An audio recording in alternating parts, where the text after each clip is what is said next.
성도 여러분, 여러분 삼일교회는 어떤 교회죠? 갑작스럽게 질문을 하며 시작하였는데요. 여러분 삼일교회는 하나님께서 주인 되시고 예수 그리스도께서 머리 되시며 성령님께서 이끄시는 교회인 줄 믿습니다. 여러분 그렇게 믿으시죠? 네, 오늘은 그 삼위 하나님께서 이 바울의 말씀을 통해 어떻게 역사하시는지를 우리에게 잘 보여주고 있는 말씀입니다. 여러분 13절 말씀을 보니 바울과 그 일행이 버가에서 더 나아가 비시디아 안드옥에 이르렀다고 말씀합니다. 마치 이 버가에서 비시디아 안드옥의 거리가 마치 옆 동네처럼 청파동에서 효창동으로 나아가는 그런 짧은 거리가 아니라 사실은 직선 거리로만 160km가 되는 거리입니다. 그리고 비시디아 안디옥이 남쪽으로부터 북쪽으로 향해야 했을 때 해발 1100m에 이르는 높은 고원 지역이었기 때문에 아마 그 가는 길이 쉽지 않고 어려웠을 것입니다. 그럼에도 불구하고 이 험한 여정에도 불구하고 바울이 순종할 수 있었던 이유는 무엇이었을까요? 바로 사도행전 13장 4절에서 5절 말씀에 그것을 말씀하고 있는데요. 우리 함께 읽어보도록 하겠습니다. 시작. 두 사람이 성령의 보내심을 받아 실루기아에 내려가 거기서 배 타고 그브로에 가서 살라미에 이르러 하나님의 말씀을 유대인의 여러 해당에 전할세 요한을 수행원으로 두었더라. 그들이 그 험한 여정에도 불구하고 그곳으로 나아갈 수 있었던 이유는, 첫 번째 이유는 성령 하나님의 이끄심과 보내심 때문이었습니다. 그리고 성령 하나님께서는 또 다른 일을 하시는데요. 우리가 마태복음 25장 16절에 보면 달란트 비유가 나옵니다. 한 사람은 5달란트를 받고 그리고 한 사람은 2달란트를 받고 한 사람은 1달란트를 받죠. 근데 5달란트 받은 자와 2달란트 받은 자는 어떻게 하죠? 달란트를 받자마자 바로 가서 장사하였다 합니다. 그러나 한 사람은 하나님이 아니죠. 주인이 굳은 자인 줄 알아서 심지 않은 데서 거두고 해치지 않은 데서 모으는 줄 알아서 그는 그 달란트를 고이 묻어둡니다. 여러분 담임 목사님께서 말씀하셨듯이 장사는 잃을 수도 그리고 얻을 수도 있는 투자 대비에 망할 수도 있는 위험한 것이 장사입니다. 그러나 그들은 순종해서 바로 갔습니다. 왜냐하면 그들은 알았기 때문입니다. 무엇을 알았냐면 주인이 장사하길 원했다는 것을 알았기 때문입니다. 그런데 그 주인이 장사하길 원했다는 것을 아는 것은 단번에 아는 것이 아닙니다. 주인과의 관계에서 주인에 대한 경험과 알매서 나오는 것이었습니다. 바울도 마찬가지였습니다. 우리 고린도전서 2장 10절에서 12절 말씀을 보면 제가 읽어드리겠습니다. 오직 하나님이 성령으로 이것을 우리에게 보이셨으니 성령은 모든 것 곧 하나님의 깊은 것까지도 통달하시느니라. 11절 말씀 계속 읽겠습니다. 사람의 일을 사람의 속에 있는 영 외에 누가 알리요? 이와 같이 하나님의 일도 하나님의 영 외에는 아무도 알지 못하느니라. 12절 계속 읽겠습니다. 우리가 세상의 영을 받지 않고 오직 하나님으로부터 온 영을 받았으니 이는 우리로 하여금 하나님께서 우리에게 은혜로 주신 것을 알게 하려 하심이라. 바울은 분명히 알았습니다. 성령 하나님을 통해서 하나님의 일을 알았고요. 하나님의 사랑하는 그 마음을 알게 되었습니다. 그러니 그는 계산하지 않았습니다. 곧장 그 하나님의 마음을 알아 성령님의 보내심으로 성령님의 이끄심으로 그 말씀에 순종하여 그 자리에 나아갈 수 있었습니다. 그런데 성령님의 이끄심에 나아간 그 선교의 자리가 꽃길은 아닐지언정 좀 평탄했으면 좋겠는데 마가라 불리는 요한이 그들에게서 떠나 예루살렘으로 돌아가는 일이 발생합니다. 성령 하나님께서 보내셨는데 문제가 생긴 것이에요. 그 요한이 돌아간 이유에 대해서는 정확히 성경에서 적어놓지 않고 있습니다. 그러나 사도행전 15장 38절 말씀을 보면 바나바와 바울이 다투는 장면이 나오는데 이 장면에서 다투는 이유가 단 하나입니다. 마가라 불리는 이 요한이 함께하지 않았기 때문에 그를 데리고 가야 되냐 말아야 되냐 하는 것 때문에 싸우게 된 것이죠. 요한은 함께하지 않았습니다. 그래서 어려움이 그들에게 닥쳤죠. 근데 왜 사도행전 성경 기자는 굳이 적지 않아도 될 일을 왜 적었을까요? 그 이유는 많은 이유들이 있겠지만 분명히 성령 하나님께서 보내신 길이 평탄하지 않은 길이라는 것을 보여주고 싶었던 것 같습니다. 그리고 또한 그런 일이 있더라도 바울과 바나바는 선교 여행을 멈추지 않습니다. 그 이유는 무엇이었을까요? 방금 말씀드렸다시피 그것은 성령 하나님께서 보내신 일이었기 때문입니다. 성령 하나님께서 시작하신 일이었기 때문입니다. 우리의 선교적 삶도 마찬가지입니다. 이 문을 벗어나 우리의 삶을 살아갈 때 그것은 우리의 선교일 때인데요. 그것은 우리 혼자서 하는 일이 절대 아닙니다. 성부 하나님께서 주인 되어 주시고요. 그리고 예수께서 머리 되어 주시고 성령 하나님께서 이끄시는 그 자리인 줄 믿습니다. 그것은 분명히 말씀드리건대 여러분들의 삶의 자리는 성령 하나님께서 보내신 자리입니다.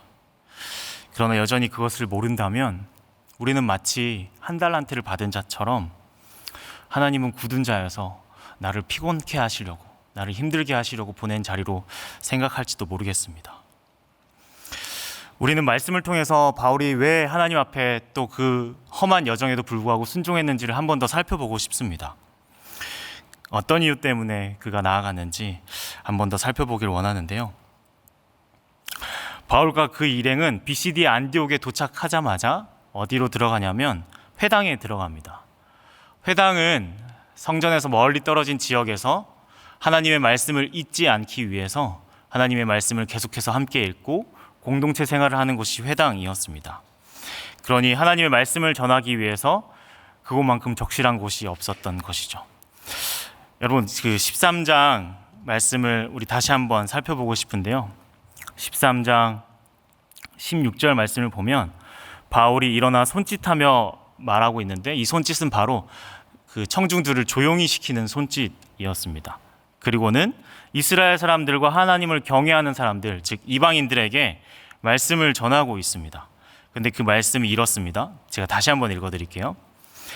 이 이스라엘 백성의 하나님이 우리 조상들을 택하시고 애굽 땅에서 나그네 된 그 백성을 높여 큰 권능으로 인도하여 내사 광야에서 약 40년간 그들의 소행을 참으시고 가나안 땅 7족속을 멸하사 그 땅을 기업으로 주시기까지 약 450년간이라. 그 후에 선지자 사무엘 때까지 사사를 주셨으니 그 후에 그들의 왕이 구하거늘 하나님이 베냐민 지파 사람 기스의 아들 사울을 40년간 주셨다가 패하시고 다윗을 왕으로 세우시고 증언하여 이르시되 내가 이새의 아들 다윗을 만나니 내 마음에 맞는 사람이라 내 뜻을 다 이루려 하시더니 하나님이 약속하신 대로 이 사람의 후손에서 이스라엘 위하여 구주를 세우셨으니 곧 예수라. 이 말씀을 보면서 어떻게 더 이 말씀을 우리 성도분들이 잘 이해하고 정말 하나님의 말씀으로 깨닫게 하려고 하면 어떻게 하면 좋을까 막 고민을 했습니다. 근데 이 말씀이 너무나도 좀 뻔하게 느껴지는 거예요. 너무나도 그냥 당연하게 느껴지는 거였습니다. 그래서 이 말씀을 한번 외워서 우리 성도들에게 강력히 말씀을 전달할까 하다가 제 머리의 한계로 외우지 못했고, 그럼에도 불구하고 이 말씀을 어떻게 우리 성도들에게 전할까 계속 읽는데도 그냥 뻔하게 느껴지고 당연하게 느껴지는 것이었습니다. 그런데 어느 순간 이 말씀이 너무나도 당연하게 느껴지는 것이 너무나도 큰 기적이었음을 깨닫게 되었습니다. 왜냐하면 여러분, 이 말씀의 모든 주어가 여러분 누구인지 아세요? 하나님이십니다. 다시 한번 보면 하나님이 택하시고 하나님이 높이시고 하나님이 인도해내시고 하나님이 7족속을 멸하시고 하나님이 주시고 패하시고 하나님이 약속하신 대로 구주를 세우셨다. 이게 어쩌면 당연하게 느껴지는 고백일지 모르지만 여러분, 우리 인생의 주어가 내가 아니라 하나님이 될 수 있다라는 것을 바울이 고백하는 것은 어마어마한 기적이었습니다. 여러분, 사진 한 장을 보았으면 좋겠는데요. 저기 멀리 보이는 곳이 비시디아 안디옥에 있는 수로입니다. 수로. 이게 무슨 수로냐? 저기가 지금 끊겨져 있지만 쭉 일자로 이어져 있고, 그 일자로 이어진 그 위에 물이 졸졸졸졸 흐르는 그 수로입니다. 근데 이 수로가 평평해 보이지만 몇십 킬로를 이 수로가 이어져 있는데, 예를 들면 1km에 이어져 있는 이 수로가 높낮이를 처음부터 끝까지 재면 2, 3cm도 되지 않는, 그러니까 물이 빠르게 흐르면 넘치고 천천히 흐르면 가지 않으니 알맞은 속도로 가게 하기 위해서 이 수로를 만들었습니다. 어마어마한 기술력과 어마어마한 지혜로 이 수로를 만든 것이죠. 잠시 내려주셔도 좋을 것 같습니다. 결국 이 수로를 만들었던 황제, 그리고 이 당시에 먹거리와 일자리와 모든 의식주를 제공했던 황제가 그들에게는 주인이 되었을 것입니다. 그것을 판단했던 모든 사람들도 자신의 인생이 주인이 되었을 것입니다. 여러분, 창세기 13장 10절 말씀을 보면 롯과 아브라함이 땅을 나누는 장면이 나옵니다. 그런데 여기서 주목해 볼 것은 롯이 눈을 들어 그 땅을 바라봤을 때 소돔과 고모라를 멸하시기 전이었으므로 그 땅이 여호와의 동산과 같다 말합니다. 그러니 롯은 자신이 인생의 주인이 되어서 눈을 들어 보니 소돔과 고모라 땅이 마치 자기의 보기에 여호와의 동산 같은 거예요. 그에게 여호와의 동산은 어떤 곳이었을까요? 풍성하고 풍부하고 많은 것이 넘쳐나고 기술력이 넘쳐나는 그곳을 롯은 하나님 나라와 같다고 표현합니다. 그런데 아브라함은 달랐습니다. 아브라함은 14절 말씀에 보면 이렇게 적어놓고 있습니다. 롯이 아브라함을 떠난 후 여호와께서 아브라함에게 이르시되 너는 눈을 들어 너 있는 곳에서 북쪽과 남쪽 그리고 동쪽과 서쪽을 바라보라. 그러니 아브라함의 인생의 주어는 자신이 아니었습니다. 하나님이 보라 하신 그곳이었습니다. 황제가 만든 그 비시디아 안디옥의 수많은 기술들, 그리고 보기 좋은 것들, 그리고 그들의 인생이 황제라 불릴 만한 그런 부귀영화가 넘치는 그곳에서 바울은 자신의 인생의 주인이 황제도 아니고 그리고 자신도 아닌 하나님이 자신의 인생의 주인임을 고백하고 있습니다. 바울이 자신의 인생 가운데 하나님 말씀에 순종할 수 있었던 이유는 그것이었습니다. 여러분, 우리 신앙의 싸움은 다른 것이 아닙니다. 우리 신앙의 싸움은 우리 인생을 어떻게 해석하느냐에 대한 싸움입니다. 우리 인생을 어떻게 해석할 것인지, 그리고 우리의 고통을 어떻게 해석할 것인지, 그리고 삶을 어떻게 해석할 것인지에 따라 우리의 삶은 완전히 달라지게 되어 있습니다. 요셉도 그랬습니다. 자신의 인생이 불행했고 고통스럽고 힘든 것처럼 보였지만 그의 인생이 하나님이 주인이 되었을 때 하나님이 당신들보다 먼저 그 애굽 땅에 보내신 것은 무엇을 하시기 위함이었죠? 생명을 구원하시기 위해 그를 이 땅 가운데 보내셨다 고백할 수 있었습니다. 요셉이 인생의 주인이 여전히 자신이었다면, 요셉의 인생의 주어가 여전히 자신이었다면 그의 인생은 여전히 고통스러웠을 것이고 여전히 힘들었을 것입니다. 그러나 그 인생의 주인이 하나님이 되었을 때 그의 인생은 생명을 살리는 인생이 되었습니다. 바울도 마찬가지였습니다. 바울도 갈라디아 1장 13절에서 16절 말씀을 보면 13절 말씀에 그리고 14절 말씀에 보면 바울 자신이 주어가 되어 있는 인생을 보게 됩니다. 13절 말씀을 제가 읽어드리겠습니다. 내가 이전에 유대교에 있을 때 행한 일을 너희가 들었거니와 하나님의 교회를 심히 박해하여 멸하고, 14절 말씀 계속 한번 읽어보겠습니다. 내가 내 동족 중 여러 영갑자보다 유대교를 지나치게 믿어 내 조상의 전통에 대하여 더욱 열심히 있었으나. 여기까지는 자신의 인생의 주어였던 거죠. 근데 15절의 말씀에 보니 그러나 내 어머니의 태로부터 나를 택정하시고 그의 은혜로 나를 부르신 이가 그의 아들 이방에 전하기 위하여 그를 내 속에 나타내시기를 기뻐하셨을 때 내가 곧 혈육과 의논하지 아니하고. 이전에는 바울의 인생이 자신이 인생의 주어였어요. 그런데 그의 인생의 주어가 그를 부르신 이가 하나님이 되자 그는 복음을 전하는 순종하는 자가 될 수 있었습니다. 여러분, 우리가 이 새벽에 나와 말씀을 읽고 그리고 기도를 하고 하나님 앞에 나와 할 때 우리가 순종할 수 있는 이유는 단 한 가지인 것 같습니다. 우리가 용서할 수 있고 우리가 사랑할 수 있는 그 하나님의 말씀에 순종하는 이유는 단 하나인 것 같습니다. 그것은 여전히 내 인생의 내 주어, 내 인생의 주인이 내가 되면 나는 여전히 억울하고 나는 여전히 힘들고 여전히 지치는 것이 우리의 인생이지만 내가 기도하고 말씀을 볼 때 내 인생의 주어가 하나님이 되어 주실 때, 그래야 해서 나를 가장 선하신 길로 이끄신다는 것을 내가 믿어질 때, 내 고통 속에서도 내 어려움 속에서도 내가 이해될 수 없는 이 상황 속에서도 내 인생의 주인이 주어가 하나님이 되어 주실 때 우리는 사랑할 수 있게 되고 우리는 용서할 수 있게 되고 그 선한 길을 믿음으로 나아갈 수 있게 되어집니다. 그러나 그것이 끝이 아닙니다.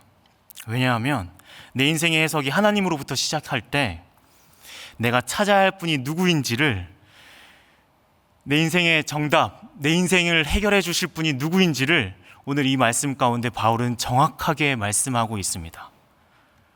13장 말씀에 보니까 이렇게 적어놓고 있습니다. 23절 말씀에 하나님이 약속하신 대로 이 사람이 후손에서 이스라엘을 위하여 구주를 세웠으니, 누구를 세웠다고요? 곧 예수라 라고 말씀합니다. 여러분, 이 예수님이 오셨고 구원의 말씀으로 오셨고 그들 앞에 나타났음에도 불구하고 그 예수를 발견하지 못한 자들이 있었습니다. 그래서 그 예수를 죽였던 자들이 있는가 하면 그 예수를 믿음으로 말미암아 그 예수가 하나님께서 보내신 줄 믿음으로 그 구원의 예수님이 나의 인생을 사망으로 치달을 수밖에 없는 나의 인생을 구원해 주실 분이심을 믿음으로 발견한 자들이 있었습니다. 그리고 그 부활의 현장을 목격하고 나의 인생 또한 예수님과 동일하게 부활할 수 있었음을 믿었던 증인들이 있었습니다. 여러분, 오늘 말씀을 통하여서 우리가 발견하게 되는 것이 있습니다. 그것은 바로 하나님이 나의 주인 되신다는 것을 우리는 보게 됩니다. 그리고 우리 인생을 이끄시는 분이, 우리 인생을 선교의 자리로 보내시는 분이 성령 하나님이심을 보게 됩니다. 그리고 삶의 자리에 우리를 내버려 두시고 내팽겨 두시는 것이 아니라 우리의 모든 정답과 해결되시는 분이 예수 그리스도이심을 오늘 말씀 가운데 보여주고 있습니다. 여러분, 오늘 이 자리를 나설 때 선포하길 축복합니다. 나의 인생의 주어가 하나님이심을, 그래서 나를 통하여 생명을 살리심을 선포하는 여러분들이 되실 진심으로 축복합니다. 그리고 그 길 가운데 나 혼자 보내시는 것 아니라 성령 하나님께서 함께 하시고 성령 하나님께서 하나님이 함께 하심을 깨닫게 하시는 줄 믿음으로 고백하는 여러분들 되기를 진심으로 축복합니다. 그리고 우리를 홀로 외로이 내버려 두시는 것 아니라 예수 그리스도께서 함께 하시는 줄 함께 고백하는 여러분들 되시길 진심으로 축복합니다. 그래서 우리의 선교의 자리 가운데, 우리의 삶의 자리 가운데 우리 삼일교회가 어떤 교회죠? 라고 했던 그 물음처럼 우리 교회 그리고 나 자신이 하나님이 나 인생의 주인 그리고 주어가 되시고 예수 그리스도께서 나 인생의 머리가 되어주시고 모든 내 인생의 정답과 해결이 되어주시고 성령님께서 나 인생을 이끌어주시고 우리 교회를 이끌어주신다는 그 고백이 오늘 하루의 삶 가운데, 그래서 기쁨과 순종의 발걸음이 되길, 여러분들의 인생이 되길 진심으로 축복합니다. 우리 함께 기도하였으면 좋겠습니다. 우리 함께 기도할 때 이렇게 기도했으면 좋겠습니다. 하나님, 내가 여전히 내 인생 가운데 이해되지 아니하고 또 해결되지 아니하고 여전히 답답한 문제들 가운데 하나님, 그 고민의 끝이 내가 고민하는 것으로 끝나고 내가 넘어지는 것으로 끝나는 것 아니라 하나님, 나의 인생의 주인이 하나님이심을 고백하는 인생 되게 하여 주시옵소서. 그리고 성령 하나님께서 내 삶을 이끌고 계시고 나의 삶에 보내셨음을 하나님이 성령 하나님께서 언제나 함께 하심을 믿을 수 있는 귀한 인생 되게 하여 주시옵소서. 그리고 마지막으로 예수 그리스도께서 나 인생의 정답이 되심을, 나 인생의 해결자 되심을, 내가 해결받는 인생이 되게 하여 주심을 온전히 고백하는 나 인생 되게 해달라고 그렇게 말씀을 놓고 함께 기도한 이후에 여러분의 삶의 기도의 제목을 놓고 함께 기도한 이후에 이 자리를 나서길 축복합니다. 우리 함께 기도하겠습니다.